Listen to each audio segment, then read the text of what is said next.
Bismillahirrahmanirrahim. Alhamdulillahirabbil alamin.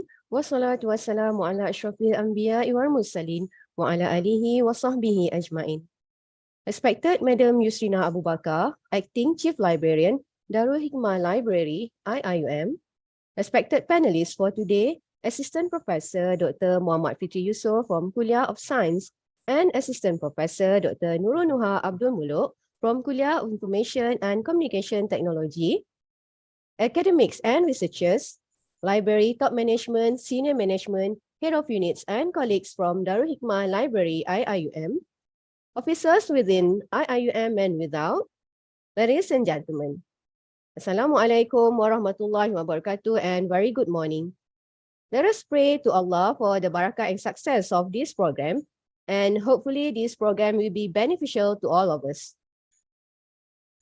Ladies and gentlemen, we wish to extend a warm welcome and thank you to our special guests and all participants to this program on Research Fast Talks, Experts in Action Series 2 2022. This program is brought to you by Darul Hikmah Library via Zoom platform and live streaming at the official IIUM Library YouTube channel. I am Suhani Saarani, your moderator for today. As IIUM is heading towards responsible research and innovation and humanizing education, researchers started to perform more impactful research which are beyond academia. Thus, the main objective of this program is to provide a platform for the researchers to share their research to the public. Hopefully, all of us will be able to reap as many fruitful inputs as possible and tips for sure from the knowledge and experience shared by our panelists, inshallah. Before we proceed, we hope that all participants can fill in the attendance. The link to the attendance is available in the chat box. Inshallah, we will take group photo at the end of this session. Participants may use the program background provided at the Zoom chat box. Ladies and gentlemen, we are very honored today to have our invited panelists, Assistant Professor Dr. Muhammad Fitri Yusof and Assistant Professor Dr. Nurul Nuha Abdul Molok. They will share their research experience with us within 40 minutes each. While listening to them, you are free to post questions in the chat box and we will read the questions during the Q&A session. All right, not to waste much time, I am delighted to introduce our first panelist, Assistant Professor Dr. Muhammad Fitri Yusof. Dr. Muhammad Fitri Yusof received his PhD in fish genetics and breeding from the Graduate School of Agriculture, Tohoku University, Japan. Previously, he received a Bachelor of Science in Biology in Genetics from University Kebangsaan Malaysia in 2008 and a Master of Science in Animal Science from University Putra Malaysia in 2012. Dr. Muhammad Fitri Yusof is currently teaching at the Department of Marine Science, Kuliah of Science. His research area focuses on fish breeding and genetics related to improving the performance of larva and fish production. Besides that, he is actively engaged with the fish farmers community to help them improve their fisheries knowledge. Ladies and gentlemen, with full respect, I now pass this platform to Assistant Professor Dr. Muhammad Fitri Yusof to share his research project with us entitled Fantastic Fish and Where to Find Them. Over to you, Doctor. Okay, thank you, Madam Suhani. Bismillahirrahmanirrahim. Alhamdulillah. Can everybody hear me? So yes. okay. Thank you. Alhamdulillah. Alhamdulillah rabbil alamin. Rabbi shrah li sadri wa yassir li amri wahlul 'uqdatam min lisani yafqahu qawli. Rabbi zidni ilman warzuqni fahman. Amin. So thank you, Madam Suhani, for introducing me today. So I would like to share with everybody here about one topic. I just put it fantastic fish and where to find them. So allow me to share my slides. So everybody can view the slides, right? Can you give the feedback if everybody can see the slides clearly? Then you can Yes, type in the chat box. Yeah, you can see the slides clearly, Doctor. Okay, good. Okay. Fantastic fish and where to find them. So normally we this title was inspired by one movie, Fantastic Beasts and Where to Find Them. Basically, it also has a paper using this kind of title, a research paper using this kind of title in our community. So what I wanted to share with you today is about the beauty and the diversity of the fishes that we have in Malaysia. So what we know about our Malaysia,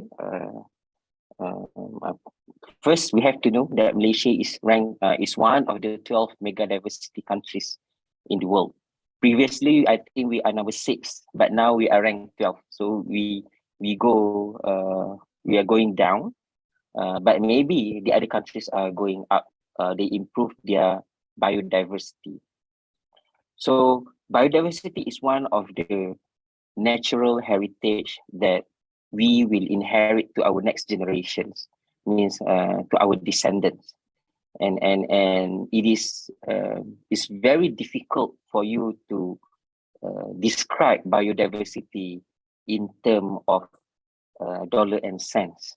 So that's why it's one of the very valuable resources that we have granted by Allah Subhanahu Wa Taala, because we are born here, live here in Malaysia, and then it is our responsibility to convey or to deliver this wealth and resources of biodiversity to the next generation, for them to enjoy and also to get access to this. But in Malaysia, we have more than 1,000 species that are categorized as near threatened until critically endangered. So if you wanted to know in species description, the scientists and taxonomists, the molecular and biological scientists, and also those who are working in species diversity, we categorize each species that we have, animal, plants, into several categories based on their populations and based on their risk of existence. So the one is from the least concern, LC, and the last is from until to extinction lah. E is extinction. So this you can observe whatever species you wanted to know, you can observe in the IUCN Red List website. So in Malaysia, we have more than 1,000 species that are categorized from near threatened until critically endangered. And for fish themselves, we have more than 100 fishes that are categorized under near threatened until critically endangered. So I want to share with everybody here that in Malaysia, the largest number of species that we have, not on terrestrials, but it's under the sea, it's under the water. So we have 1,600, more than 1,600 species of fishes in Malaysia. We have more than 400 species of fishes of freshwater fish in Malaysia. But for mammals, we have 300. We have birds, 700, reptiles, 500, and amphibian, more than 200. But I wanted to say that for us, normally we always see the large mammals, elephants, rhinoceros. We also working IIUM under IIUM Planet by Dr. Loki, Dr. Lokman, also working on these species, terrestrial animal, to conserve and preserve them. But seldom we oversight what beneath our eyes lah. So beneath, under the water, either from the marine or freshwater. So I want to share with you guys today what are several, just several, not many, not even 10, just few species that are very beautiful. We can find them just close by to us. And then how we relate that to our research. So this is IUCN Red List, International Union for Conservation of Nature's Red List. So it has been reviewed every year by the scientists who are working in that species, particularly so there is 1, 2, 3, 4, 5, 6, 7, 8, 9 stages of criteria. From not evaluated, there is no data. Data deficiency, the data is very, very limited. Least concerns mean the species are available and not a concern for conservation because they are still in existence and can adapt to the changes. Near threatened, vulnerable, endangered, critically endangered, extinct in the wild, and also extinct. So the first species that I want to share with everybody is tiger-tailed seahorse. So this species, scientific the scientific name is Hippocampus commes, and the beauty is I want to share today is because they are only available in Southeast Asia. So we can only find them in Southeast China Sea, Kalimantan, and also nearby to the Philippines. So they are roaming only here. So if our kids or maybe some of us are playing with Pokemon during our childhood or during our juvenile stages, you know, there are some maps that we can see where we can find these species. So in reality, yes, the game was based from the same in reality. So in reality, we can only find these species in this particular area, that color in brown orange color. And the stages in IUCN red list is vulnerable, means they are vulnerable to the extinction because they have been, one, they are sought, they are harvested from the wild for the traditional medicine, Chinese traditional medicine. So the price is very, very expensive. I think 2,000 ringgit per kilogram of the dried seahorse. So it has been extracted from the wild heavily. Second threat is because they are the bycatch, accidentally caught by the fishermen during fishing activities. So they caught by the net, and because the net is too huge and it didn't include every species. So they were caught by the fishing net and thrown away as a fish waste. So they die and thrown away. So that's what caused this species to be vulnerable. The population has been reduced and vulnerable to be endangered and extinction in the wild. So in Malaysia, we have society that are working on seahorses. We have more than 12 species of seahorses in Malaysia.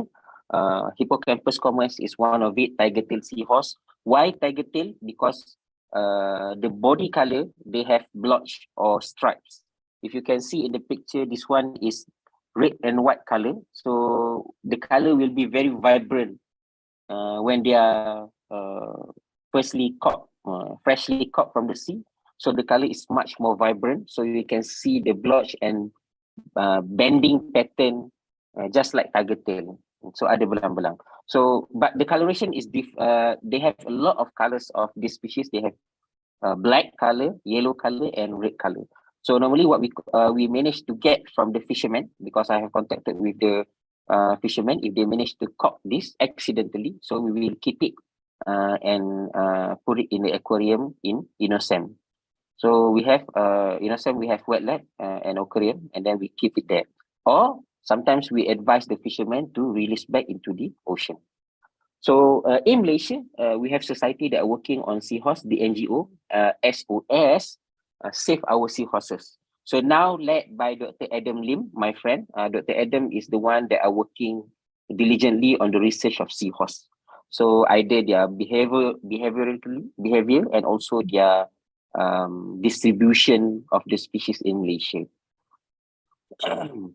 So that is species number one. Second is beta livida. Okay, so beta livida is one of the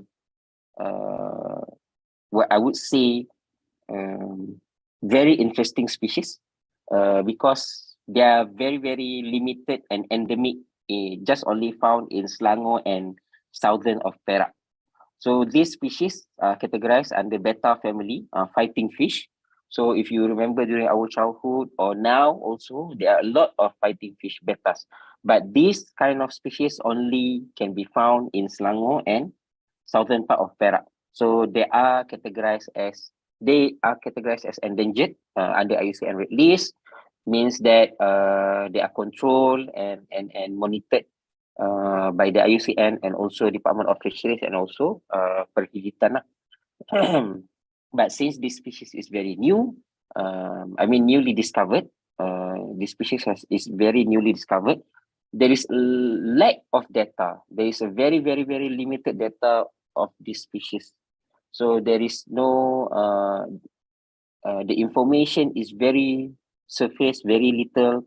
So no information about their breeding behavior, no information about their biology, diet, and everything. So we just know about their distributions. There's a lot more to study. in terms for us to preserve and conserve these species in the wild. So these species also have got interest by our Malaysians. They developed one society, WBLM, Wild Beta Lovers Malaysia. So based in Selangor, but normally they will roaming around Semenanjung Malaysia to find these species and then to try to breed them and release back into the wild. So now the study has genetic study. I just submitted mitogenome sequence for this species, and also we are working together with UMT lah, with Prof. Reza. The second is beta embellis. Compared to beta livida is very endemic, can be found only in certain region in Selangor and Perak. Embellis is the population or the distribution is quite wide. You can find from the south of Thailand until downwards until Johor. So and although the status is least concern, it is an endemic to Malaysia. So this also has been caught interest by many beta lovers in Malaysia.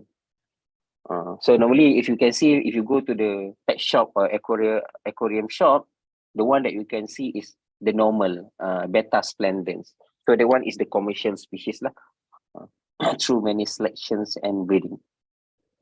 Okay, the third is beta occurrences. This one is also unique because they are only found in certain region of Sarawak. So you see, sometimes when we see fantastic fish or fantastic animals, it doesn't necessarily to be bizarre, or you have like unicorn or something out of the world. Sometimes the species or organism that just living next to us are also interesting. So like beta occurrences only found in Sarawak, and there is I think there is no information about these species at all. It's just, we just know about their distributions and species description. We don't know about their diet, what the protein content they have, what are the benefit they will provide to us in the future. Okay. Okay, the next species is Panellist nasutus. So before that, may I know if anybody here has ever seen if anybody here that cannot eat ikan patin? Ada tak yang tak boleh makan ikan patin kat sini? Ke semua orang boleh makan? Ke atau ada yang tak boleh makan? You can say in the chat box or unmute yourself.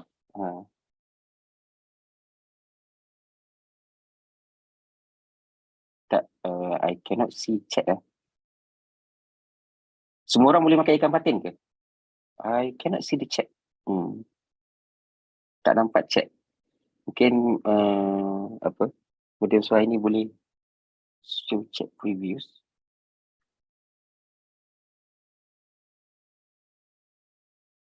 Sekejap saya start sharing. Saya nampak ramai yang chat tapi saya tak boleh baca chat.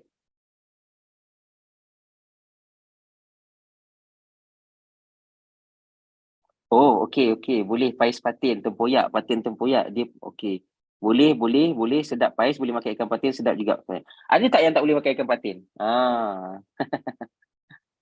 Saya kena stop sharing slide baru saya nampak chat semua orang. Kalau tak, saya tak nampak. It's okay. Okay. About patin, what we have right now in commercial, patin that we consume, pais patin ke, tempoyak patin ke, patin apa nama, patin salai ke apa benda, it is one species that we have has been introduced by the Department of Fisheries during 1980s. They are not the origin species of Malaysia. They are originated from Thailand, selected as aquaculture species because of their fast growth and also disease tolerance lah compared to Malaysian species. In Malaysia, we have only 4 original species of Panellist or patin. Patin muncung, Helicophagus wondersai. Currently, it's very difficult to obtain lah. I think, and then second is Panellist nasutus, patin buah, and then Pseudolais micronymus, patin juara atau patin lawang, and Conchophilus, patin Kemboja. So Panellist nassatus is known as patin buah, and can be found only in Semenanjung, Malaysia. To be exact, in Sungai Pahang and Sungai Perak, and previously can be found also in Sungai Kelantan and Terengganu lah. But nowadays, we just know that only fishermen in Sungai Pahang managed to caught them. So patin buah, in term, okay, this we can compare in term of dollar and cents. So if we go to the shop, if we go to the restaurant and take pais patin or tempoyak, normally the price will be 10 ringgit plus minus lah per piece. I mean per cut size of the fishes. And for one individual fishes, you can get around 17 to 20 ringgit. Cheaper if you got from Perak, because they are large scale in the X mining pond kan. Dia bela dalam kolam ataupun dalam lombong. But in Pahang, the price is quite expensive because the fish farmers rearing the patin in sangkar, in cages. So the flesh is better, the taste is better. So the price is quite expensive lah. 17 to 20 ringgit per kilogram. But for patin buah, it's very, very difficult to keep in the cage. Normally caught in the wild and have the price around 150 ringgit to 200 ringgit per kilogram. So that is the price of patin buah. Patin muncung even expensive, 300 ringgit per kilogram. And because why? Because the taste, their taste is totally different with normal patin, and then their texture of the flesh, and then because of their rarity, it's very, very difficult to get this species. And once you got this species, if the fishermen manage to get this, they already got the buyer. So normally the buyer came from Chinese restaurant lah, from Genting or from Selangor or even Singapore. So they already booked this species and they will come and took this species at a higher price. So what happened when you have the demand is high and the supply is low? We are going about a little bit of economy. So the price went very, very expensive. That is number one. The second effect is harvesting from the wild, because these species cannot be cultured in cages. So they are majorly harvested in wild. So the population depleted or went down over the times. So the population decreasing drastically. So and that is what we are focusing in our research now. Okay, example of the price of patin buah, 300 ringgit per kilogram based on places and also based on restaurant lah. So if you can see patin buah, 20 ringgit per 100 grams, mean 1 kilogram 200 ringgit lah. 1 kilogram 200 ringgit. Kelak is more expensive than that, we know. So because of this, because of the demand in the market, and also the concern of this species might be, the population might decrease in the wild. So the Department of Fisheries and also several universities has worked together on the research and conservations. So what we can do in UIA or in Marine Science Department for this particular species. So our focus is to improve breeding method for seed production, because we know they only can be caught in the wild. So we are focusing more on improving their breeding method to produce more fish juveniles, and then to be released into the wild or to provide to the fish farmers. And second is to improve disease resistance. As I said before, normally we imported catfish or patin was introduced, means they are coming from our neighboring countries. So we import them. Accidentally, we also bring in the disease, the pathogens. So this kind of pathogens has been infected our species, our local species. So we have to focus more on improve the disease resistance in our local species.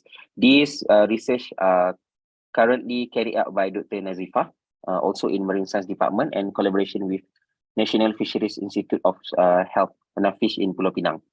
And then when we wanted to do the breeding and the selections for this particular species, we have to have a basic understanding on the background of the populations in Malaysia. And then we go to understand the genetic relationships between populations of patin buah in Malaysia. We already have in Pahang, we know can be caught in Pahang. We know there are reports caught in Perak, Kelantan, and also in Sumatra and Sarawak. So it is nice, and also in Thailand. So it's good if we have the genetic information, understanding about the relationship of each population. In Sumatra by Fisheries Department of Sukabumi, there is one researcher doing research on that. So in Semenanjung, us, UIA, and also Department of Fisheries Research Institute in Gelam-Milemi Negeri Sembilan. So we are working on that. So we are working on to understand the genetic relationship between patin buah on every rivers. So last year we managed to breed this species and then publish one information about it, about how to improve the hatching rate and also larvae development of this particular species by manipulating the salinity. So it's quite a shock because normally freshwater fish, they don't need saline water. But in this species, it's proved that when you introduce a little bit of salinity, it will help the eggs to hatch better and the larvae can survive better. So in our collaboration with Department of Fisheries also, we are focusing on kajian penyakit on the broodstock of patin buah. Means the broodstock, we also have to study the disease, and then how to use some equipments to improve. Sorry, this one is on kelah and patin buah. This one is on the diet and nutrition to improve egg maturity in the broodstock, and then also the study of disease on the broodstock after we domesticated. I mean, you caught from the wild, put into tanks, keep it in the hatchery. So eventually they will have some disease and sickness. So we have to study to improve their well-being. So what we can do? Is it the responsibility only for the lecturers or researchers? So the answer is very simple. No, it is the responsibility for everybody. Those who have the knowledge, those who have understanding, for those who have interest in this field. We try to educate the community about the effect of pollution and the effect of consumption. Means when you consume more, you demand more. When you demand more, of course, the fishermen will caught it from the wild. So that's why we have to create awareness to our community, the effect on the pollution. And also we increase the awareness about our species, what we have in our river and our sea, right? So we don't know. Okay, plus I forgot to share another species. We also have freshwater soles. Freshwater soles mean ikan sebelah air tawar. So everybody was shocked when I posted in Twitter.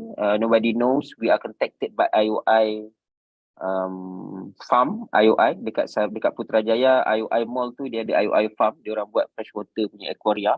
So they contacted us to get the specimen because they said this species is very rare. So that is how bizarre we have in our river.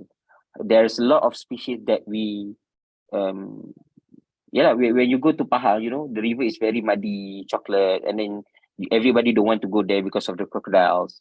But sometimes there are a lot of organisms that Allah created that we never see. We never know they exist there. So it is our responsibilities to increase the awareness to our younger generations or even among our colleagues about what we have, what have given by us from Allah, and it is our responsibility to preserve and to study and to understand them and then to protect them. Okay, so last, okay, this is hanging sentence. Avoid import alien species that. Okay, alien species is the species that we imported, either is for aquaculture or for pet. So if you, I think last month, Majalah 3 has provide one series about baung ekor merah. Baung ekor merah is one of catfishes species introduced from Vietnam to compensate the demand of catfish. So why? Because this species is faster, fast grower, agile, very aggressive, and is very good, have good price in the market lah, 25 ringgit per kilogram. But what are the effect to our populations or our species, local species? The effect is when they accidentally escape from the cages because of the flood, because of the mistake, or because of the attack from the otters kan, memerang datang sangkar, koyakkan sangkar, so they escape from the cages. So when they manage to escape the cages, it has been since 2018 the case has been reported. So they managed to survive in the wild, in the river, and they managed to produce next generation. They managed to breed in the wild. So now the whole river of Pahang, from Pekan up until Taman Negara, dekat Ciranto and above, has been infested by this species.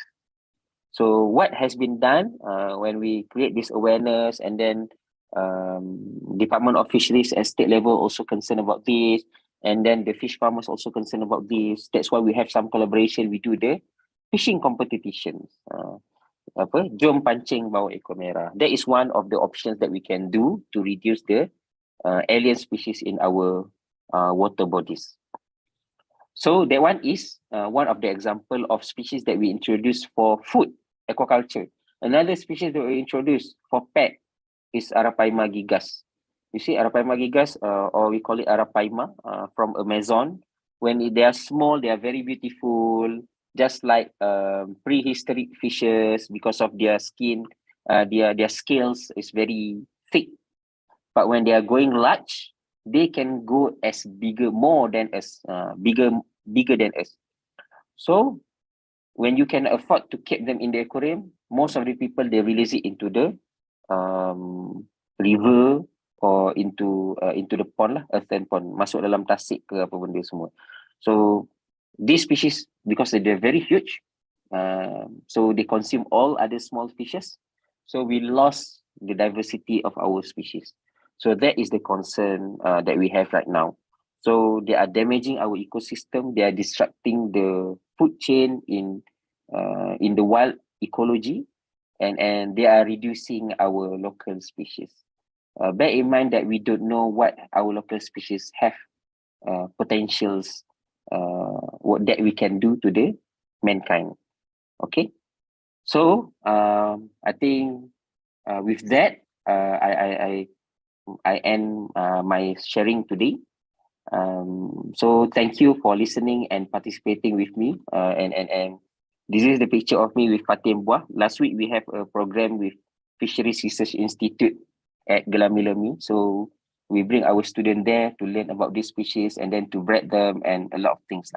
So I would like to thank Library and also the audience today for listening to my sharing. Thank you. I give back to Sister Suhani. Assalamualaikum.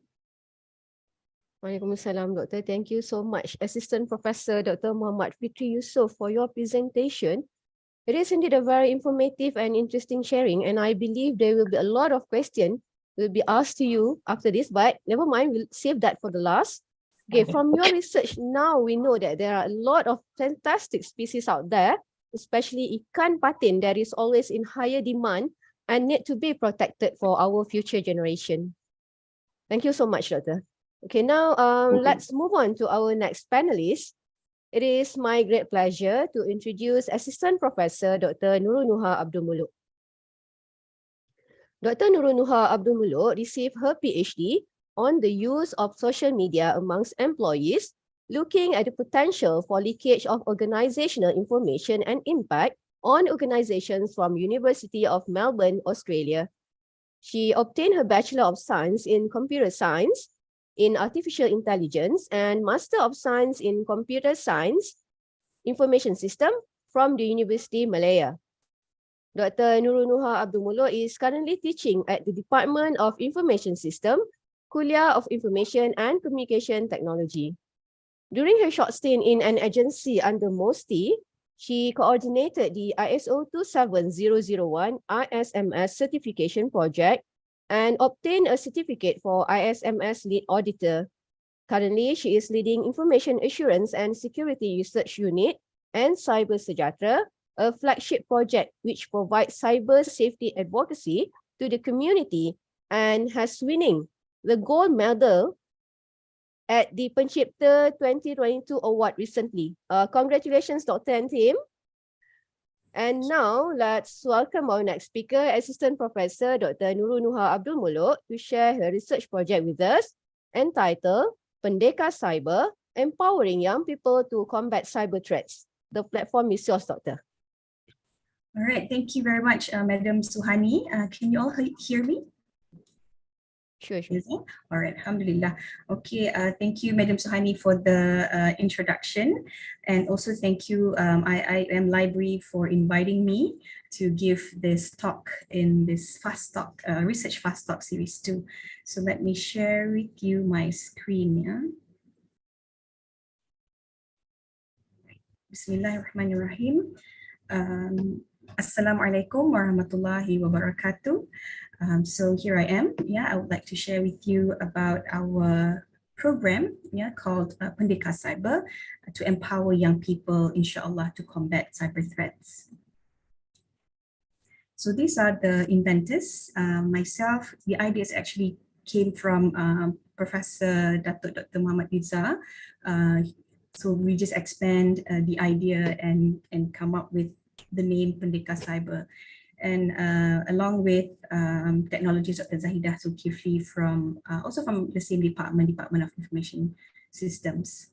All right, so I guess we all know that during the pandemic, we are all reliant on cyber technologies, digital technologies, yeah. Even the B40 community are being given or donated to them laptops, smartphones, tablets, and so on, right? Because we were all relying so much on the internet. In PDPR, we have to use the internet on all these electronic devices, yeah. So similarly, cyber attacks, yeah, because there are so many users of the internet suddenly, spike like that. So the cyber attacks increase about 200%, yeah, during the pandemic. And the most vulnerable victims are actually the children and teenagers. And the top threats to the children and teenagers are cyberbullying. Inshallah, after this, I will share with you examples of cyberbullying cases.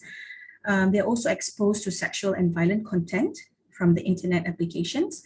And also they are suffering physical and mental illnesses due to social media addiction and gaming disorder. Right, and I would like also to share with you that the World Health Organization, WHO, had already declared gaming disorder as an official medical condition, right, in 2018, because it's changed people's life, it deteriorates our health, and because of that, yeah, the physical and mental health issues among young people are on the rise, and the resilience, yeah, on cyber technology is definitely decreasing day by day. So these are some of the examples that I got from the news, yeah. So we can see that in 2019, okay, this is just some of the few ones that I've put here as the news headlines. There was this Sabahan girl, teenager who jumped to her death when the netizens, her so-called friends on Instagram, are saying that her hair is ugly and whatnot, she's ugly and whatnot. So she came up with a poll saying that, should I commit suicide? And guess what? The Instagram post said yes, yeah, with a high yes. So, and she killed herself, right? And not just that, a 20-year-old woman, yeah, an Indian woman, hung herself on the ceiling fan when her TikTok video went viral and received a lot of bad comments from the netizens. She couldn't stand it, so she took her life as well. And there was another case of this teenager with bipolar disorder, already with mental health issue, being bullied because of body shaming lah. Yeah, she's a bit plump and whatnot. So the netizens, they like to comment all these things. So she said that, I'm on my way to take my own life. Yes, you have won this battle, goodbye world. And yes, cyberbullying kills. But alhamdulillah, she did not lah. Yeah, but what if she did, right? So recently the UNICEF statistics showed that Malaysia is actually number 2. Yeah, number 2 in terms of highest cyberbully case, yeah, in Malaysia, right? In terms of sexual content, it is alarming to share that Malaysia actually the top country in the Southeast Asia for child pornography. Perhaps due to parents in Malaysia love to share our children's photos, perhaps those with no clothes, yeah. Perhaps we think that, you know, they look so cute, but you know, it gives a platform for these pedophiles to look at your children's photos and use it for, you know, sick purpose, yeah. And also sexual grooming among teenagers, usually teenage girls, yeah. The sexual predator will really gain trust from the teenage girl, saying that, you know, you should not trust your friends, you should not trust your parents, but just trust me. So slowly, yeah, from asking the teenage girl to take off their hijab into taking off other things as well, right? And even there is some research saying that the teenage girls who have been sexually groomed, when they turn 18, they become so into this, you know, so sexual acts and so on and so forth, perhaps becoming the next sexual predator as well, yeah. And in terms of gaming disorder and sexual harassment, so in Malaysia also, we already had cases. In fact, if you talk to the psychologists here at IIUM, they also shared with us that, you know, they have been, they are the children that under their therapy. Okay, so in this case, this 14-year-old boy loved gaming so much that he did not leave home, did not want to go to school, did not want to play with his friends until his parents need to send him for therapy for internet addiction. Another case in Thailand, a teenager was found dead, yeah, at the computer table, right, after non-stop gaming. In fact, there's another news about in Malaysia that a teenage boy was found to have stroke, yeah, suffering stroke at the computer table after non-stop gaming as well, right? So in terms of pornography, I think this was end of 2020 when the Deputy Minister of Ministry of Communication reported that cybercrime cases in Malaysia is worrying, as 94% of children in Malaysia are exposed to pornography, yeah, through games, through social media, through whatever internet applications. Okay, and in terms of social media, this case, yeah, on the right hand side is actually based on WeChat, yeah. The 16-year-old girl used WeChat, yeah, and saying that I'm alone at home. So this she was molested by a 20-year-old man. Okay, so perhaps because all of these issues, you know, we have to do something. Yeah, perhaps the parents may not realize or may not be aware enough about how to protect their children. So let us groom out the teenagers, the young adults, yeah, to combat all these threats and guide their peers, inshallah. In terms of another problem statement, we can see that in Malaysia and the world even, cybersecurity skills gap is widening, yeah, especially thanks to the pandemic lah, yeah, where a lot of businesses are depending on the internet applications, yeah. So cyber attacks are on the rise. Therefore, the companies require more experts, yeah, to defend their business. And Malaysia actually aimed for 10,500 cybersecurity experts by 2020, based on one of the survey done by Frost and Sullivan in 2018. But because of the pandemic, this was not achieved, yeah, because we need more actually. So therefore, the Ministry of Communication came up with another agenda to come up with 20,000 cybersecurity knowledge workers by 2025. And we can see that even before the pandemic, it was reported in the New Straits Times that the entry salary, yeah, for fresh graduates, yeah, in having this cybersecurity position can be as high as 3,400 ringgit Malaysia, but still the skill gap in cybersecurity continues to widen, right? And when we go to schools, yeah, we talk to the students, to the teachers, to the parents, and most of them, yeah, majority of them are not familiar with cybersecurity as a profession. And our recent study shows that the school career counselors, guidance counselors, yeah, did not list cybersecurity specialists as one of the professions for career guidance. And although most students showed their interest in cybersecurity, but they were not aware of the occupations available in the cybersecurity field. So therefore, we bring you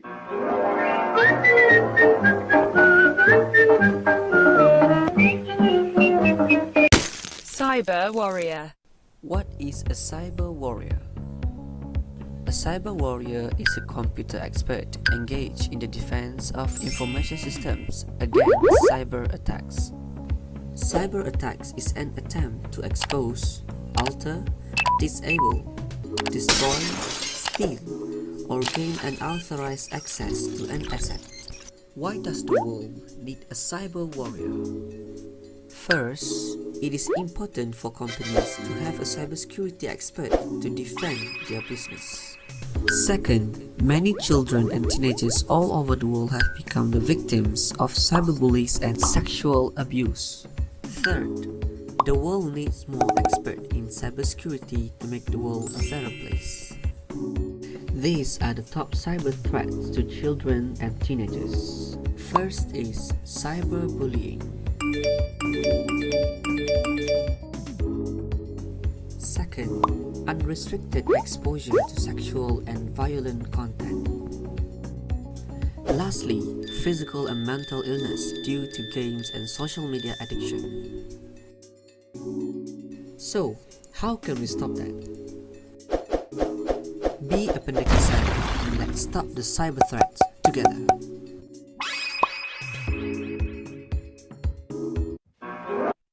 Right, so that is actually our promotional video to promote Pendekar Siber program at schools, inshallah.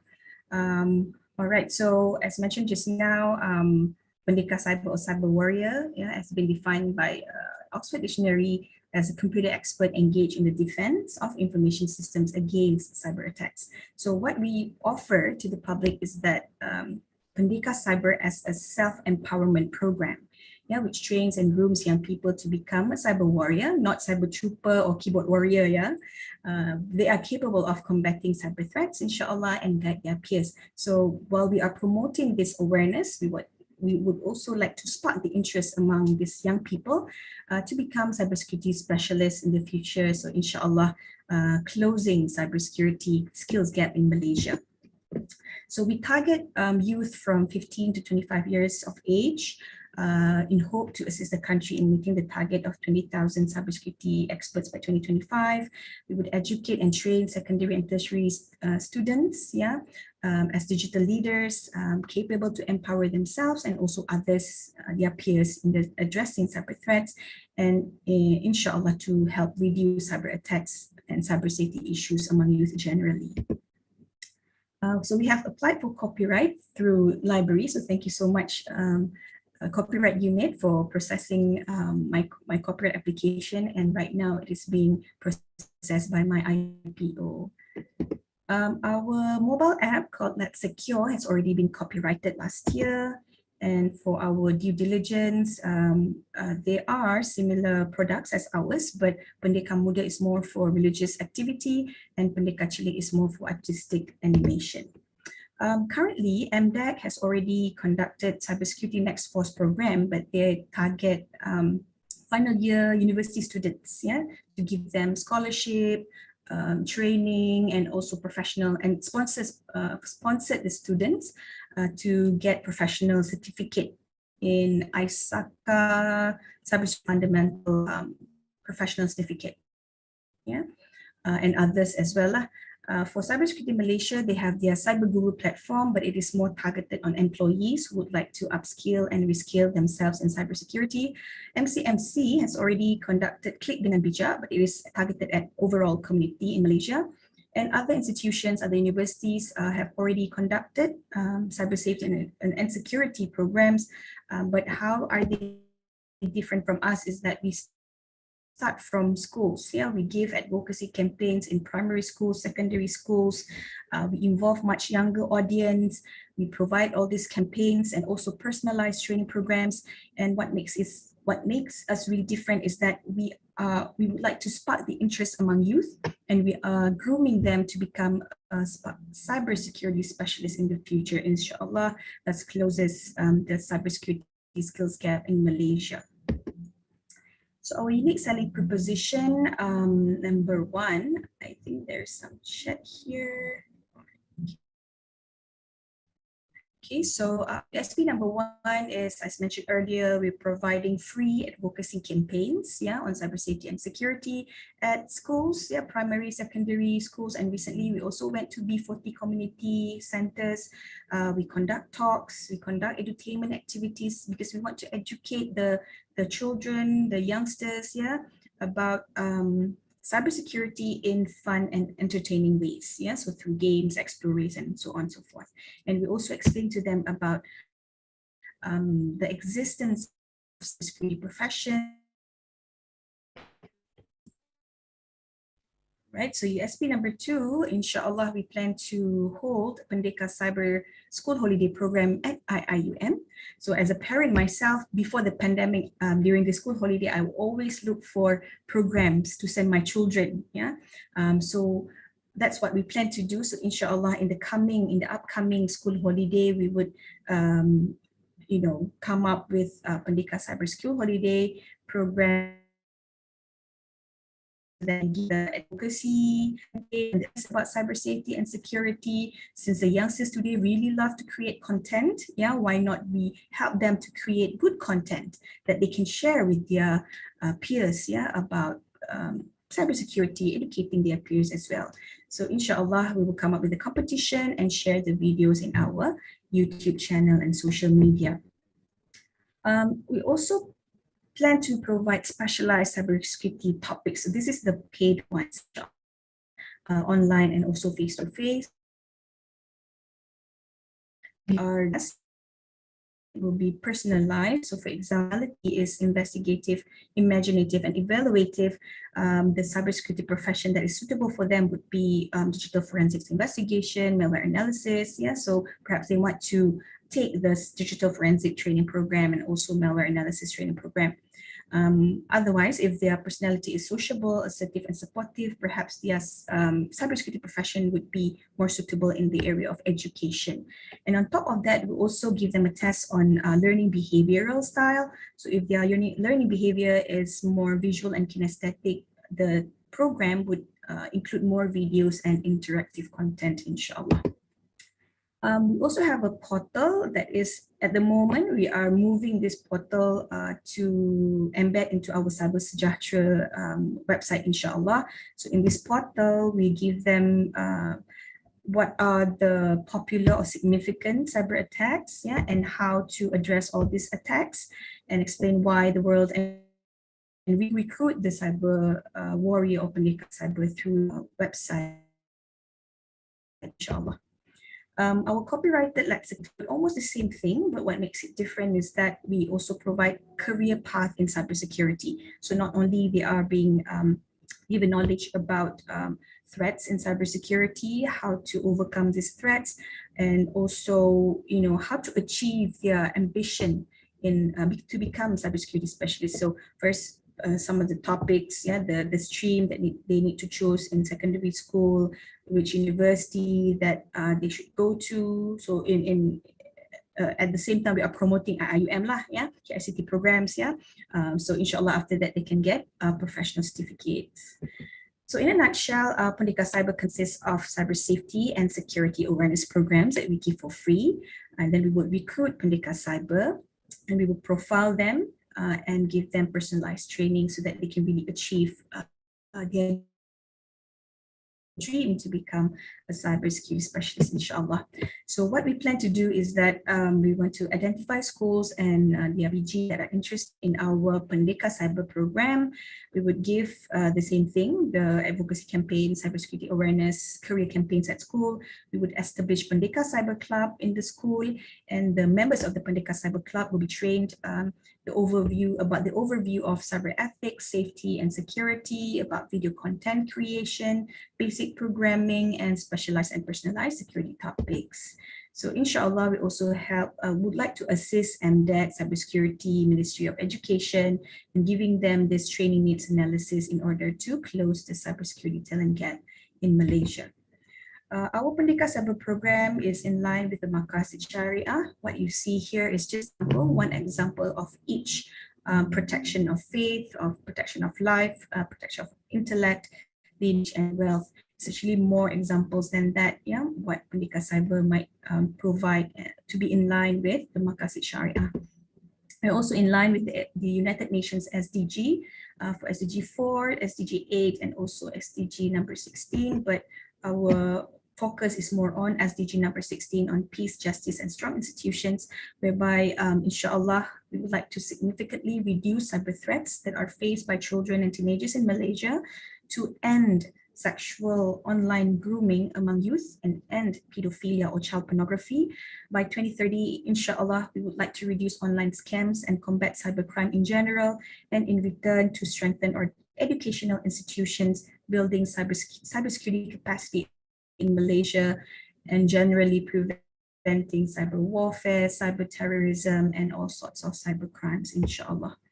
In terms of technology readiness level, we are at number 6. Why? Because we already have our first batch of Pendekar Siber now coming in the semester, 2 batches already. Okay, the first batch was trained from March to June this year. We've already applied the knowledge in one of the B40 community, and we have been conducted these campaigns, cybersecurity campaigns, since 2014 under the purview of cybersecurity Cyber Safe Ambassador Program. So cybersecurity came to IIUM, came to KICT at the end of 2013. They give us training during the weekend, the lecturers and the students. And once we are ready, they brought us to a school in the beginning of 2014 to apply here. And we are at number 6 because we already have our mobile app that has been copyrighted and also demonstrated during our online community service programs. And our Pendekar Siber portal is a prototype that is about to be moved to inshallah. The research and publications that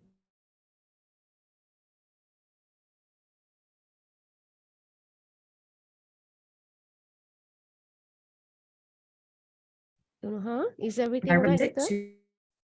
Pendekar Siber.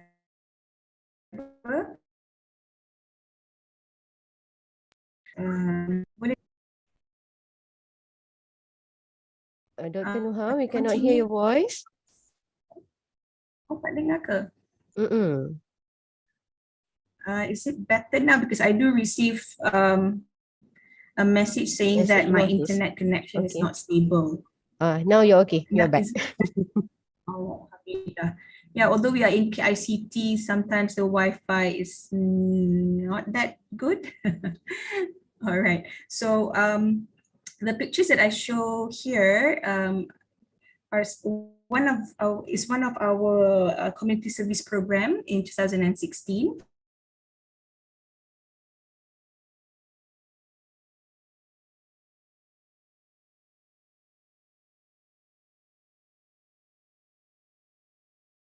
Okay, Dr. Nuha. We went to a school in Bukit Rahman Putra, students. Tak dengar lagi kan? Let me I use my LAN. Hopefully it's better. Okay ke? Boleh dengar? Okay, now you're okay.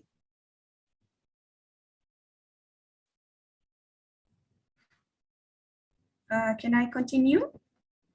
Sure, Doctor. Please proceed. Boleh.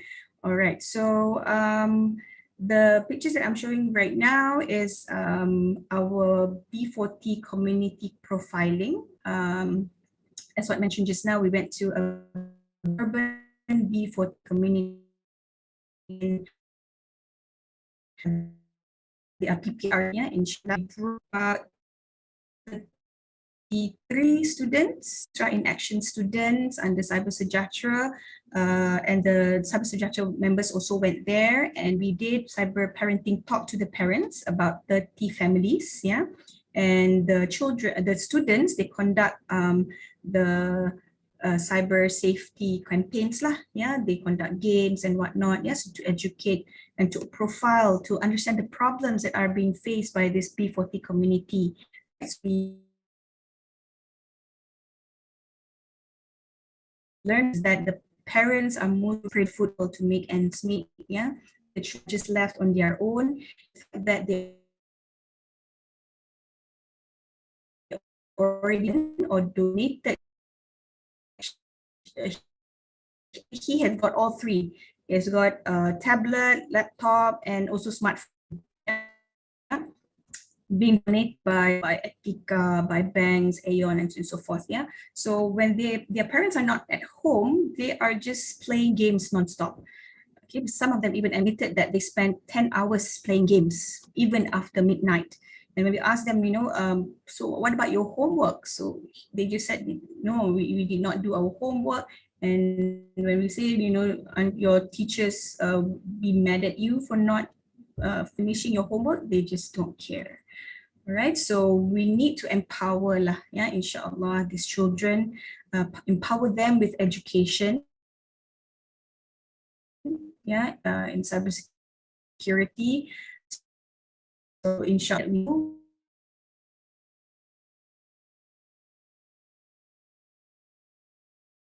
about our first batch of the Pendekar Siber from ICT, engineering, economics, management, human sciences, and architecture. So every week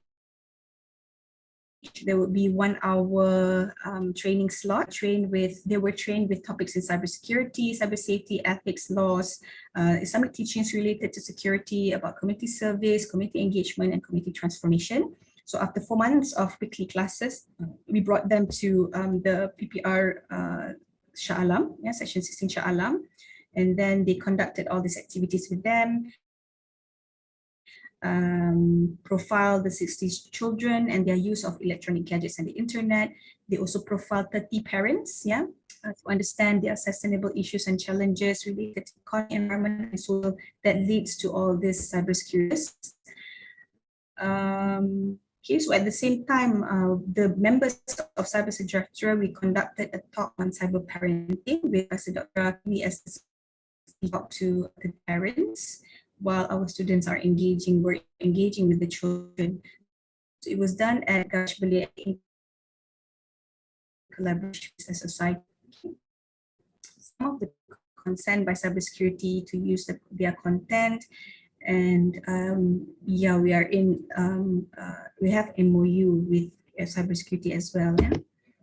So alhamdulillah, the Pendekar Siber program has been awarded with Gold Award for Malaysia Technology Expo recently, and also what has been mentioned by Madam Suhani just now, also Gold Award for PCIPTA 2022. Alhamdulillah.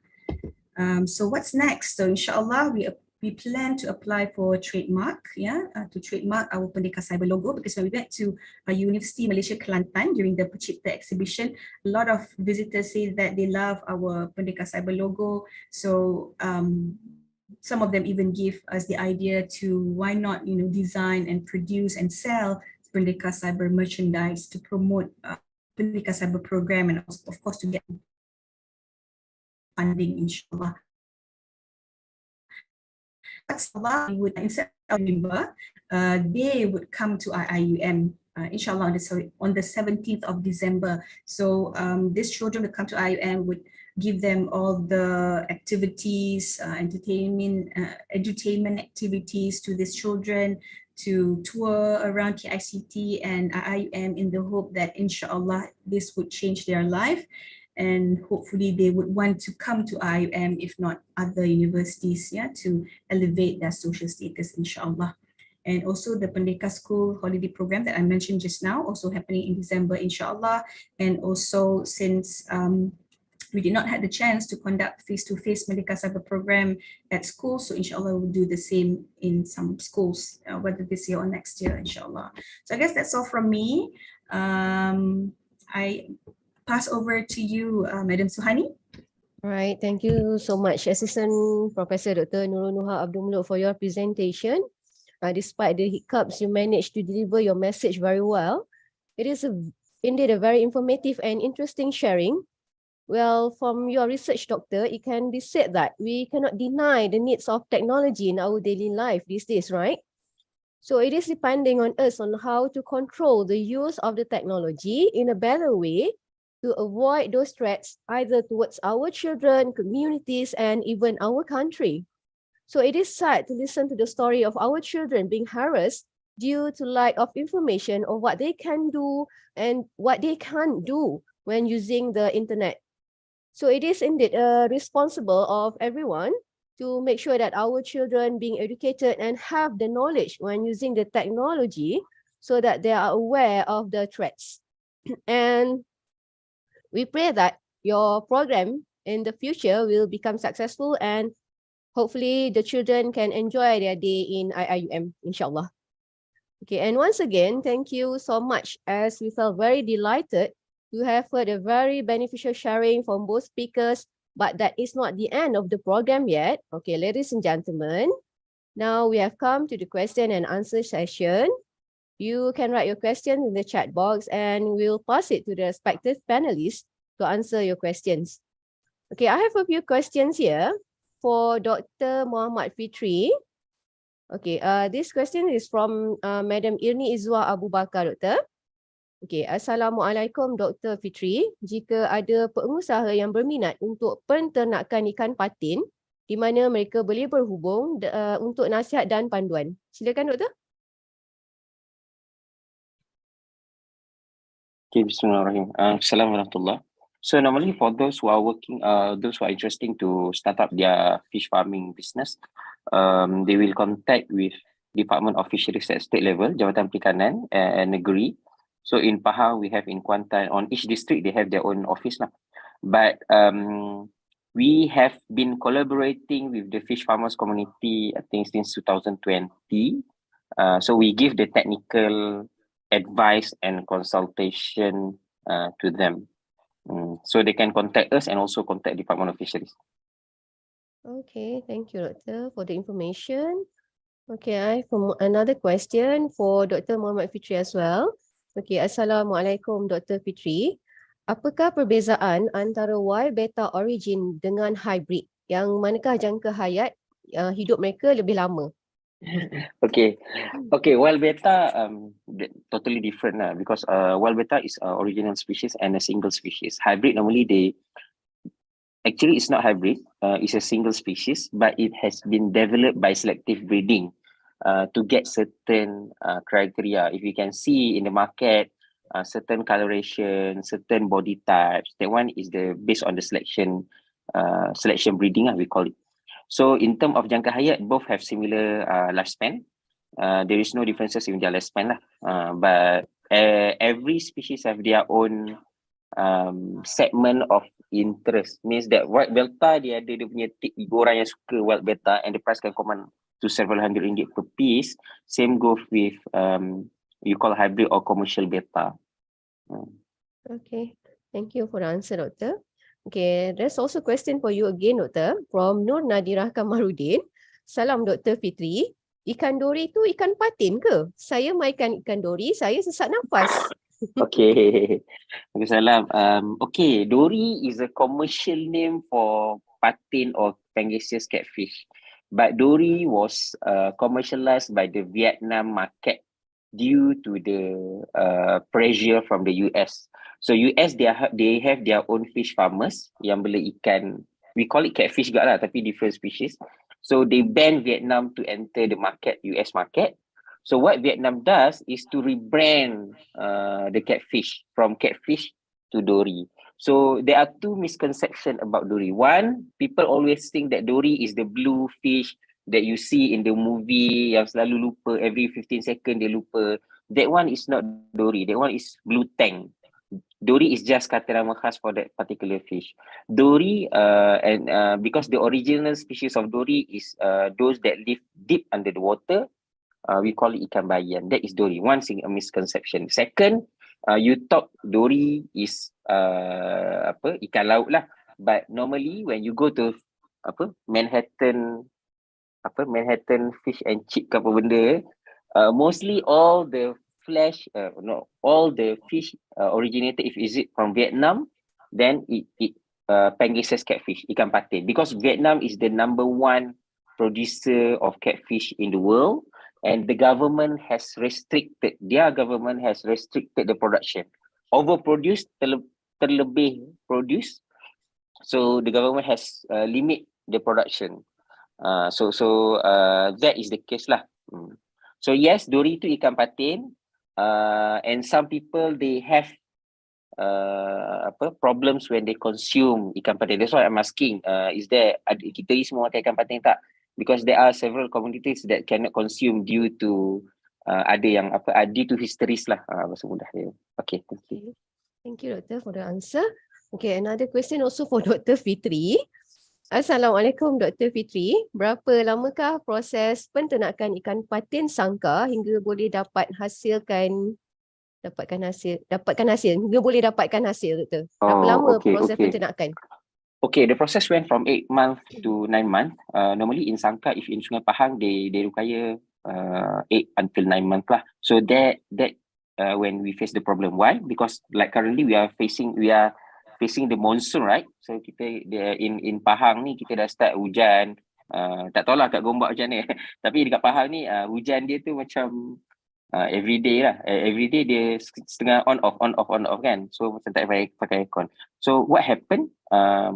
Huge water flood from the upside, daripada north, pada hulu, air turun, and then merosakkan sangka, dan ikan pun mati dan lemas, dan sangka pecah, ikan hilang ataupun ikan mati lemas sebab air yang turun tu dia bawa dengan bala and mud.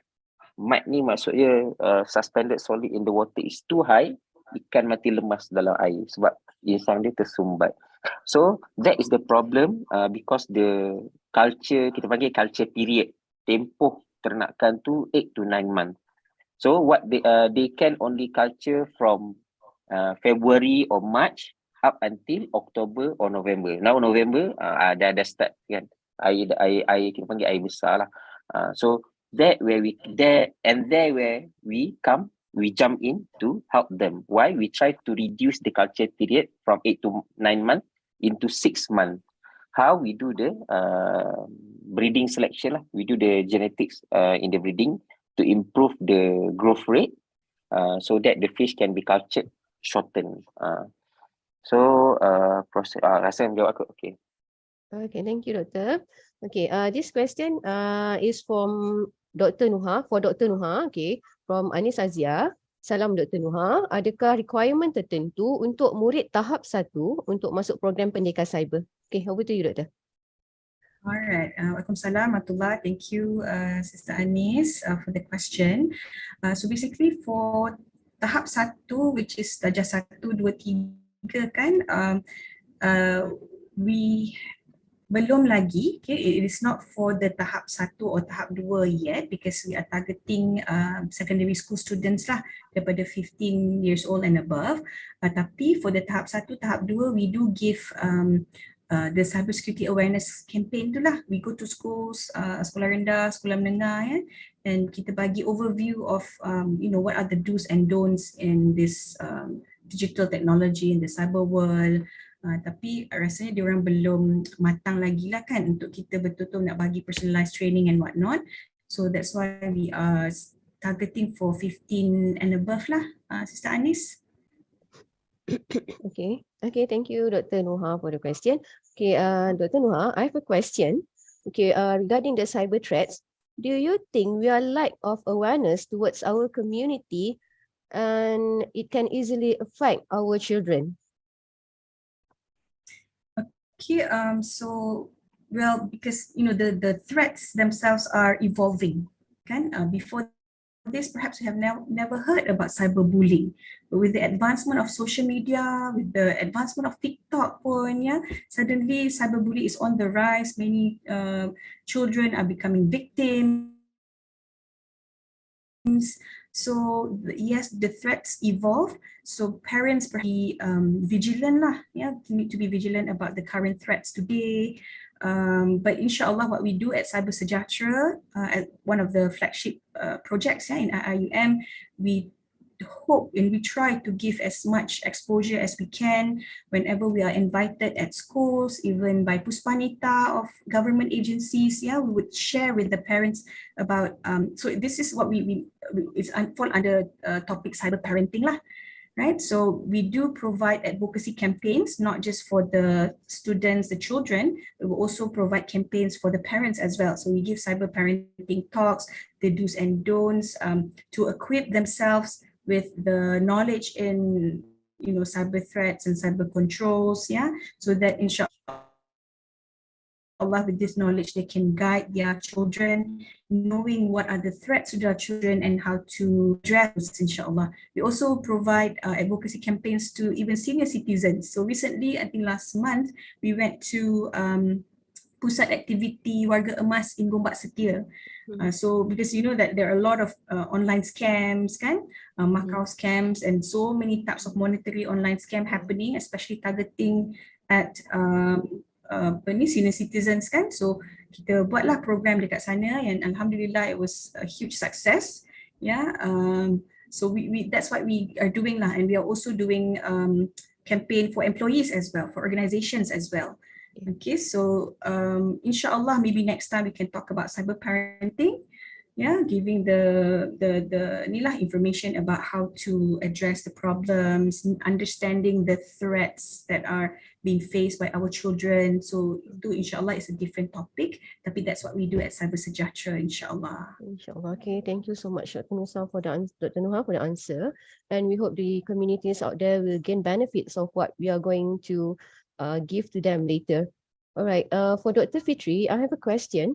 Okay. I'm very interested in the ikan patin. So, what can you tell us? What is the nutrition content in the ikan patin, and why they become the much sought after fish? Okay, thank you, Sister Suhani. Actually, we have two research on the fish nutrition of the Panellist. One is done by Dr. Ashraf Rostam together with me, the comparison of nutrition. Second by Dr. Solah, Kuliah of Pharmacy, already submitted the copyright last week ke beberapa hari lepas dia submit. We want to use because patent two lah. One, they have higher fatty acid content. So we want to Dr. Solah, he wanted to use that to counter the stunted growth punya case in Malaysia lah, early stunted growth by kids too. So that is one. Another one is the comparison of the taste. But the study on comparison of this taste is quite different with a normal study because it's perception. When you use perceptions, we have to have a group of highly trained people to perceive the taste, the different taste between species of patin lah. That we did that in collaboration with Department of Fisheries because they have developed a group of high skill. Basically, dia orang makan je ikan, dia rasa semua ikan. Dia macam cerita yang makan-makan ni, yang chef Gordon Ramsay tu, tapi they can differentiate the flavor, the texture and everything lah. So kalau nak join, boleh request dengan Department of Fisheries, join their training. So boleh makan banyak benda. Okay, thank you so much, Dr. Fitri. Thank you. Okay, this question goes back to Dr. Nuha.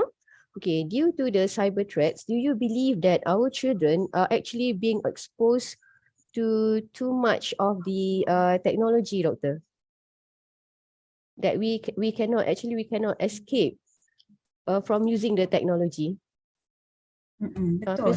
Especially during the pandemic kan, we are we have already bought, you know, smartphones, tablets, laptops, even to our children. And now that although the MCO is over, our children are still, you know, dependent on these technologies. Sebab dah biasa, right? Dah terbiasa. Even kita, I mean, we as adults pun, kita dah terbiasa dengan online meeting.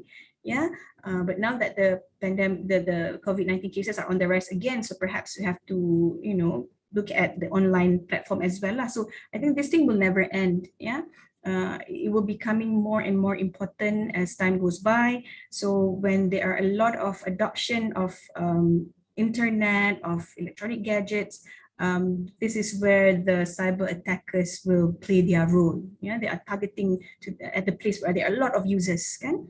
So yeah, so you know, these threats are on the rise, and not just on the rise, the threats also evolve. Macam dulu, we did not even have ransomware. We have never heard of ransomware, but suddenly, you know, maybe 5 years ago, dah ada ransomware, kan? Whenever suddenly we receive an email saying that our folder or our files are being encrypted, we have to pay a certain amount of money in Bitcoin or whatever cryptocurrency. Yeah, so and actually this malware, yeah, the malicious software are also evolving every single day. Okay, there will be 0-day attacks every day. We have new signature of viruses, worms, and other types of malware. So itulah we have to be vigilant. It's always like a cat and mouse thing. Kan, siapa yang kejar siapa? Yeah, so we have to play the cat lah. So we have to really be vigilant about, okay, these are the current threats that are happening to us as adults, to our children, and also learn about what are the controls, what are the security controls that might help us to address all these problems. Yeah, so contohlah kalau dari segi basic cybersecurity, to prevent or to address malware, we need to have good antivirus software. We need to have not pirated software. Do not buy pirated software, not because, you know, I receive commissions from Microsoft or whatever proprietary body. It's just because of this pirated software comes along with a lot of malware, backdoors and whatnot lah. So that's why Malaysia ni kita top 10 country that is always being attacked by hackers, attackers, even foreign or local, because a lot of our users in Malaysia, we are still using pirated software. Okay, but similarly, because of we always been attacked, Alhamdulillah, we are also top 10 country, perhaps in Asia, with good cybersecurity controls and technologies, Alhamdulillah lah. So in fact, just to share with everyone, Cybersecurity Malaysia is leading the OIC Computer Emergency Response Team. Yeah, so if there is any problem and whatnot, we would give the information to the OIC countries. So Malaysia is leading. So to show that Malaysia is also doing very well in terms of addressing all these threats. So feel free to go through to perhaps visit our website, Cyber Sejahtera. Later on, I will share the link what this or cyber can get, yeah, in order to help combat cyber threats to our children, inshallah. Okay, thank you so much, Dr. Nuha, for the answer. Okay, I have one more question for you, Dr. Nuha. It's from Yusniza. Assalamualaikum. Dr. Nuha, bagaimana untuk menjadi sukarelawan untuk program Pendekar Siber? You open for volunteer, Dr.? Yes, we do actually. So thank you so much. Waalaikumsalam, Sister Yusniza. We hope to get more volunteers lah. What we have right now is about 33 Usra in Action 2 students yang coming from various disciplines tadi, and recently this semester we have about 26. When we are doing some program, kan, of course we need more volunteers. So for example, the recent one that we did with Pusat Aktiviti Warga Emas tu, we invite all lecturers and Cyber Sejahtera members lah. You know, because especially for the apa tu, if you want to communicate or to interact with the community, sometimes it's good to have one-to-one interaction, kan? So kita help lah, we help them. Okay, these are some of the applications that might be, you know, ada some issues, critical issues ke, you know, this is how you do this and that. So yes, we need more volunteer. So feel free to email me. I will share with you my email later on, and also you can look at Cyber Sejahtera website lah, insyaAllah. Volunteer. Thank you, Doctor. We will contact you. Those who are interested to be the volunteer later can contact Dr. Nuha. Okay. Okay. One more question for you, Doctor. As far as we are concerned, not only the children are being attacked by the cyberbullying, okay, as well as the adult. So it is very sad to read in the newspaper daily that the scammer is scamming the adults and they lost a lot of money. So in order to curb that problem, how do we make the elders knows their right when using the technology? Okay, Yeah, this question is about elderly people, Madam Suhani? Sorry, again, Doctor? Elderly people. Elderly people, ke? Yeah, the elderly, Doctor. How do we let them know that scammer is not very bad? Scam.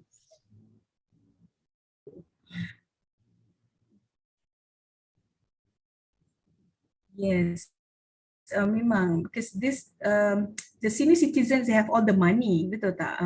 They got the pension money every month, or they got money from EPF and whatnot, golden handshake lah, blah blah blah. So these attackers know that this elderly people ada duit, banyak duit sebenarnya, kan?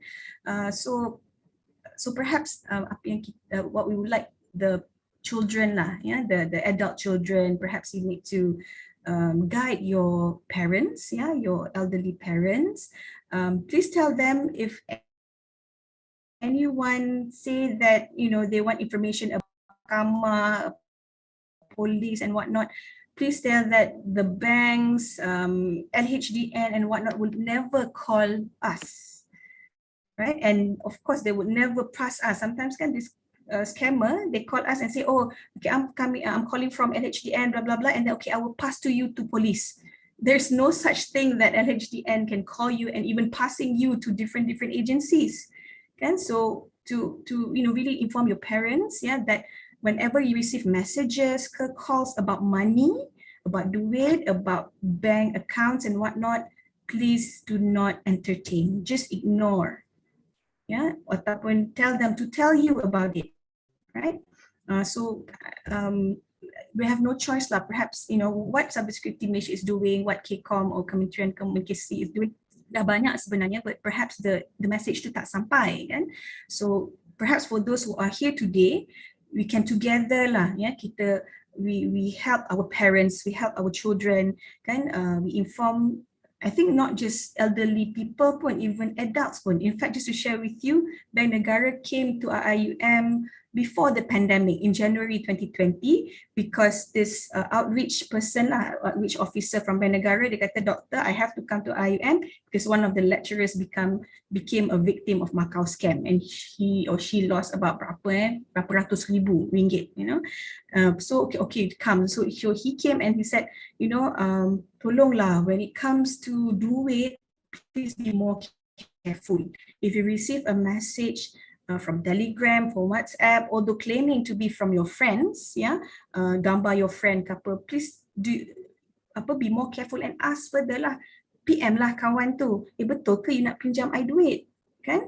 In fact, ada yang one of my friends in police special branch pun kena juga, tiba-tiba dapat Telegram message saying that boleh tak pinjam 2,000. And I said, this friend of mine is like a datuk from special branch, takkan minta 2,000 je, confirm lah tak betul, kan? So what we do is we contact that person, betul ke you nak pinjam 2,000 ni, other than just giving. Ataupun ada juga scam yang kononnya daripada anak, kan, anak kita kat universiti ke asrama ke, message kita, guna gambar anak kita, kan, tapi sebenarnya bukan anak kita scammer. Dia kata, mak boleh tak tolong transfer duit ni, ada cikgu suruh beli bla bla bla bla, tapi jangan transfer kat akaun saya yang biasa, transfer dekat akaun kawan saya. So kita janganlah terus transfer, right? Sebab pasal duit ni, kan. So lebih berhati-hati, have to be more careful. Call the our so-called son or daughter, betul ke you minta duit, kenapa suruh bank in dekat akaun lain kan. So yes, we have to be more careful, educate anak-anak kita, educate ibu ayah kita, insyaAllah. And itulah insyaAllah kalau kita masing-masing mainkan peranan masing-masing, we play our role, each and every one of us, insyaAllah memang tak adalah scammer-scammer di luar sana. You know, they are still there because they are still people yang bagi diorang duit. Yang still tak alert. Just to share juga, my sister pun pernah kena lepas tu bila dia report polis marah dia, you ni tak baca berita tak tengok news ke? Kan, benda ni dah berlaku dengan sangat rampant. Why is still becoming a victim? Something like that lah. So sama-sama kena ingat insyaAllah. Okay, insyaAllah. Thank you so much, Dr. Nuha. Okay, we have a question for Dr. Fitri from Sister Anis Azia. Assalamualaikum Dr. Fitri, adakah peluang untuk commercial beta di Malaysia? Silakan Doktor. Assalamualaikum warahmatullahi wabarakatuh. Yep. Ada soalan. Oh, okay. Ni tak ada dekat chat box Oh, ada. Sorry, baru baca. Oh, commercial beta. Yes. In fact, the huge market not only in Malaysia but in foreign countries. So based on my experience, when I was in Japan, the price went quadruple kot, 4 hingga 5 kali ganda daripada harga kita beli dekat Malaysia lah. So if you manage, or for those who are interested to become an exporter, then it's good to export the fish to temperate region countries lah. Europe also interested in beta punya pet as a pet.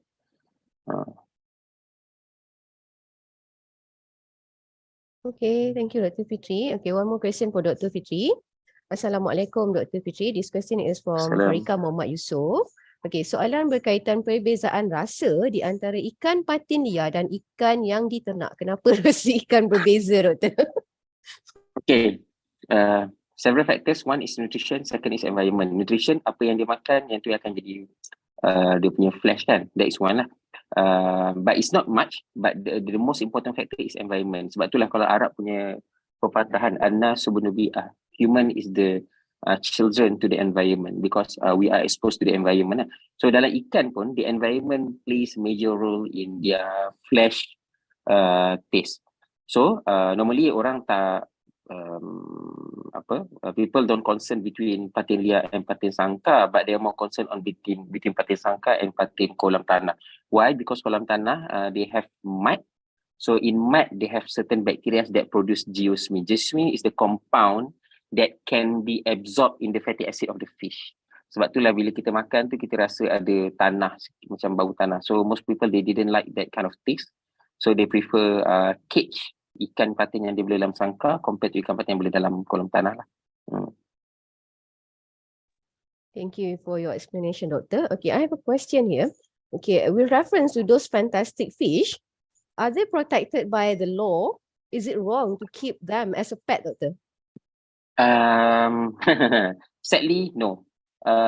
For terrestrial organism, contoh macam harimau, even kancil, landak. So perhilitan has a akta lah, act akta kan. So agencies they can form an act for the protection of endangered species.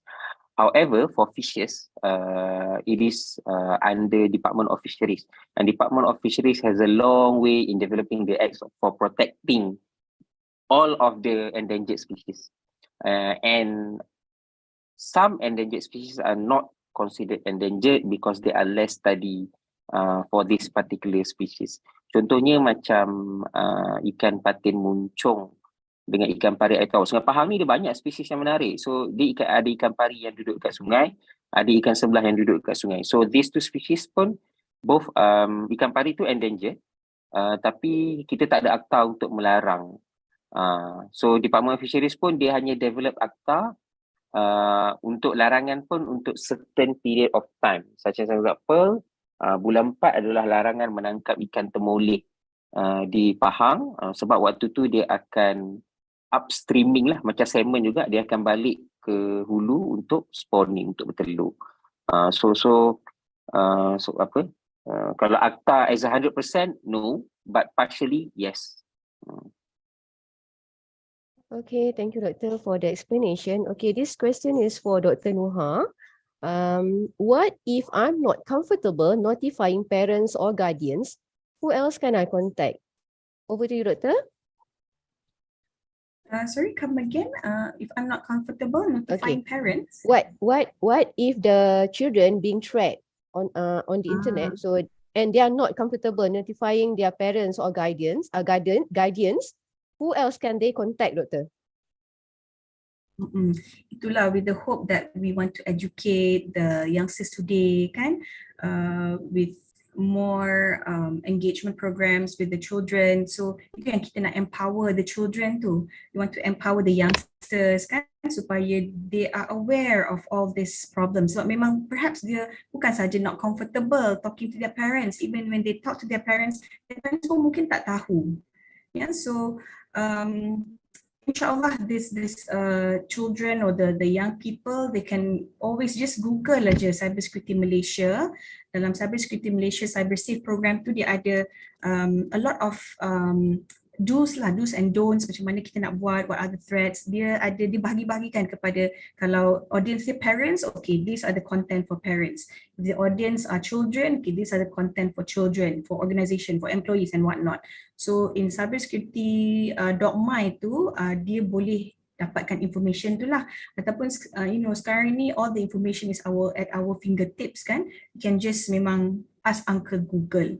Kan Google je, search je whatever information that we want, top 10 threats, cyber threats in Malaysia ke, how to address these threats, whatever threats lah, malware, cyberbully and whatnot. So insyaAllah, yeah, but with the knowledge pun, we can advise others jugalah. So when we teach in our classes, kan, in IIUM, I say please do not just keep it to yourself. This is not just for your exam, not just for our course. Yeah, but whatever you gain from this class, please share with others. Share with your siblings, your nieces, your nephews, your parents, your grandparents. So insyaAllah lah, kalau semua orang, rather than you nak Google asyik tengok konten aja, kan, TikTok konten aja, Google lah benda-benda yang bermanfaat gitu, kan. So insyaAllah, the information is out there. It's just tak nak cari ke tidak, macam tu lah. So insyaAllah ataupun boleh itulah, kalau kita dapat educate also the school counsellor, kan. So that's what we did lah, our team, kita pergi ke sekolah-sekolah, we spoke to the counsellor. So kita pun nak educate the teachers juga, kan. So perhaps kalau the children cannot go to the parents for whatever reason, they can go to the teachers, they can go to their friends, ya, abang-abang ke, pakcik-makcik ke. Tapi all of us must play our role. We empower ourselves first with all the knowledge in cybersecurity and security, so that we can help others, insyaAllah. Okay, thank you, Dr. Nuha, for the explanation. Okay, I have one more question for Dr. Fitri. Do we have to apply any activity license for starting fish farming? Okay, first, yes, kalau untuk if for cages, you have to apply for Department of Fisheries to provide you a permit, because for the whole river, maksudnya di sepanjang sungai itu, they have developed a permit for you to establish cages. Of course, ada je yang buat guerrilla, buka saja. But then the Department of Fisheries cannot provide you sort of like protection or support lah, if you didn't register with them. Plus, Department of Fisheries also on every state, they have allocated area, ZIA, Zone Industry Aquaculture, ZIA. So in Pahang, we have Rompin. So they allocated this area for us to develop as an aquaculture site lah. That if you want to use a river, kalau buat kat rumah sendiri atau on land, then you don't require any permit or license to do. Okay, thank you so much, Doctor, for the answer. Okay, Doctor, for the fantastic fish, are there similarity with the ikan laga that we normally found in the our swamp ke, like that? Pet shop. Yeah. Different species. Kalau dalam yang shop tu Beta Splendid, that one originate from Thailand, kat Malaysia pun ada. Tapi the one what we see in the market is the one that have been selectively bred for specific trait lah. Coloration, ada yang ekor kembang, double tail, crown tail and everything.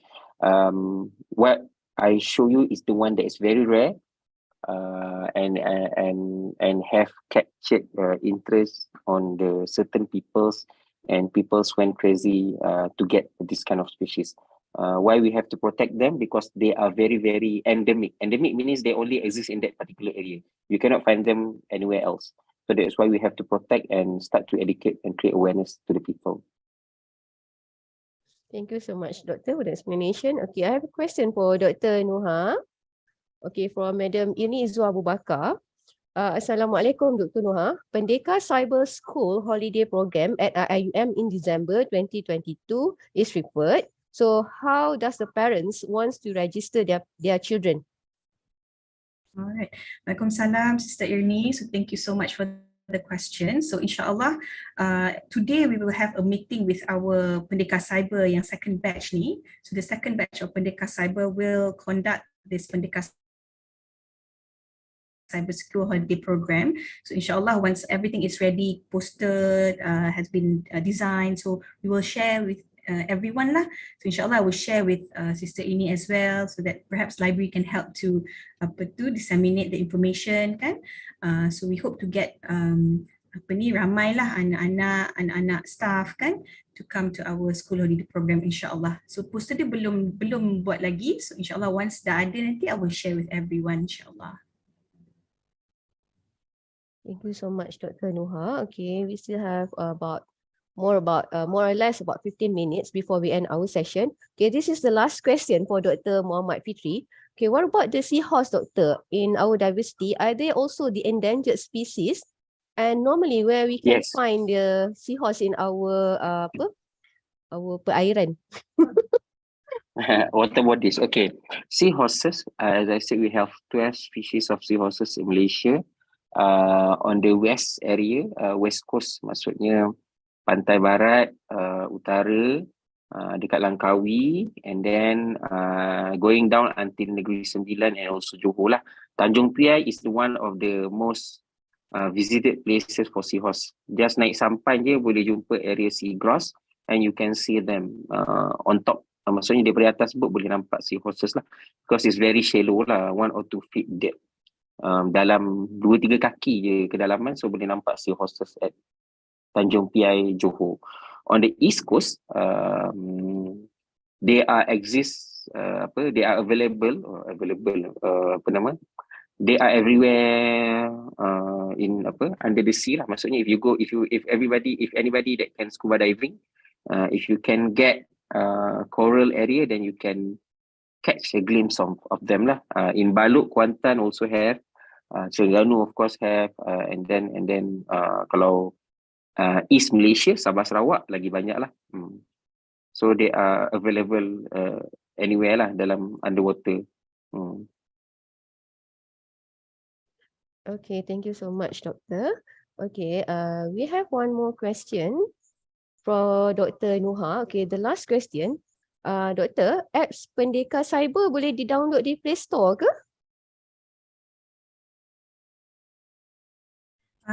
I rasa app tu belum boleh di-download, tapi ada link that insyaAllah I can share with you. Ada link yang you boleh access the prototype of the mobile app tu insyaAllah. Nanti I share. Sekejap.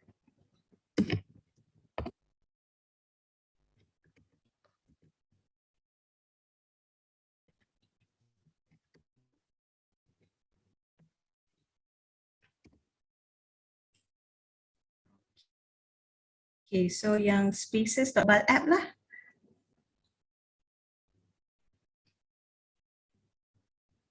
Okay, thank you, Doctor. So everyone who are interested in this cyber threats program can just go to the link provided in the chat and have a browse for that apps. Okay, project for that project. Okay. Okay, is there any questions from the floor for Dr. Muhammad Fitri and Yusof before we end this session?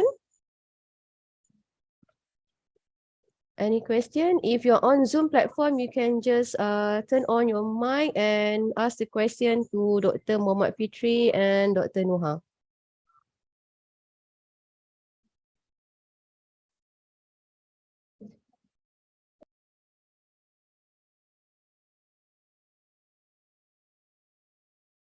Okay. I believe this is the last question for Dr. Muhammad Fitri. Okay, this question is about kenapa ikan laga dia tak boleh duduk dekat-dekat, doktor. Nanti dia tak dengar? Dah unmute, dah mute. Doktor tak dengar saya? Tak dengar? Sekat-sekat. Oh, sekat-sekat. It's just internet connection. Sekarang doktor boleh dengar tak? Can you hear my voice, doktor? Boleh? Okay, clear. Okay. I believe this is the last question, doktor. No more question after this. Okay, doktor, kenapa ikan laga mereka tak boleh duduk dekat-dekat? Kan? Tak tahulah itu mitos ke reality ke? Kan dia tak boleh duduk dekat-dekat, nanti dia mesti nak bergaduh. Over to you, doktor.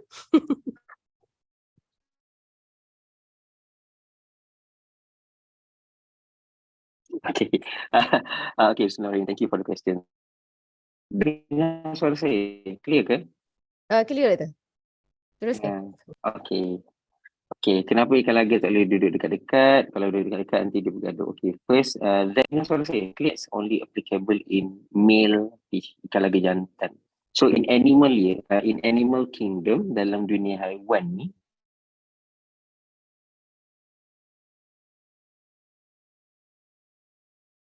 seperti facts lah, kita kena tall, dark and handsome. Kalau dalam dunia haiwan tak, sebab itulah kita tengok kalau burung merak tu yang jantan tu yang cantik, betina dia warna pale je kan, warna putih, kelabu, coklat. So dalam ikan pun sama, most of the beautiful fish are males, ikan jantan, sebab dia nak attract females. Birds also the same. So and the fish in certain species they also develop territorial area. Not only in fighting fish, bukan saja dalam ikan laga, arowana, and then certain species lah yang saya tahu. So dia akan protect dia punya kawasan. So bila letak berdua, dia akan fight lah. Dia fight for their territory. So that is because they are two. Tapi kalau letak 3 atau 4 atau 5, the chances for them to fight each other will be reduced. Why? Sebab dia tahu kalau aku 2 orang bergaduh, yang ketiga, yang keempat tu akan dapat lagi benefit kan. Dua-dua ni dah lunyai bergaduh, yang ketiga keempat akan take over after the fight lah. So basically the fish, same as other organism, some of them are quite territorial, especially ikan-ikan yang agresif. So but it depend on the species. So macam ikan laga dia memang territorial, sebab itulah nama pun ikan laga, memang orang saja nak bagi laga dia. Tapi kalau kita boleh banyak-banyak, okey je. Dia less territorial lah. Sebab dia kata ni banyak pesaing ni, dia tak boleh. Dia pun pandai, ikan pun pandai. So dia kata dia tak boleh lah nak bergaduh dengan seorang dia, sebab nanti yang lain tu akan jump in and then both of them will lose the area. Okay, thank you so much, Dr. Fitri, for the brief explanation about ikan laga. Now we know why ikan laga they cannot stay close together just to protect their territory. All right. With that answer from Dr. Fitri, we have come to the end of our session. We will like to thank you to your participants in this session and your cooperation in this Q&A session. We will share with you the email addresses of both speakers in the chat box so that you may ask questions directly to them should you need more explanation, or maybe you are interested to collaborate with them for the next project. On behalf of al-Hikmah Library, IIUM, we would like to thank you everyone for making time in your busy schedules to join us for this Research Fast Talk Experts in Action Series 2 2022. But before we end, do not forget to subscribe to the official IIUM Library YouTube channel and click the notification bell so that you will not miss out any interesting events or content uploaded. Okay, for those who is on Zoom platform, can I kindly request your cooperation to turn on your camera for photo session? Okay, everyone in the Zoom platform, can you kindly on your camera? Okay, we would like to take a memento with our great panelists for today for sharing their great research with us. Okay, Sister Aziz, are you ready? Okay, so I'm going to count 1, 2, 3. Okay, and give your sweetest smile, everyone. Okay, are you ready, Aziz? All right. Okay, 1, 2, 3. Smile, everyone. Okay. So how many pages you have? Two Two pages. Okay, we have 2 pages and 1 more pages. Okay, smile. 1, 2, 3. Okay, thank you so much everyone for your cooperation and participation.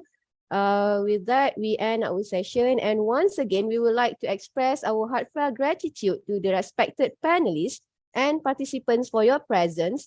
We will also like to apologize for any shortcomings and inconveniences. Till we meet again, we wish you all a pleasant day and stay safe wherever you are. Let's end our session with the recitation of Tasbih Kafarah and Surah Al-As.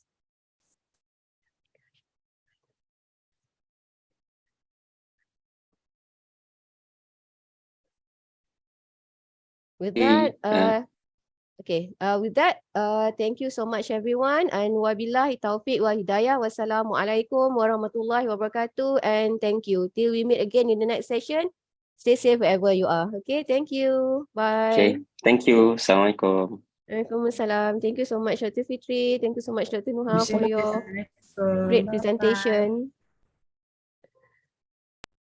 Thank you for having me. Yeah, my pleasure, Doctor.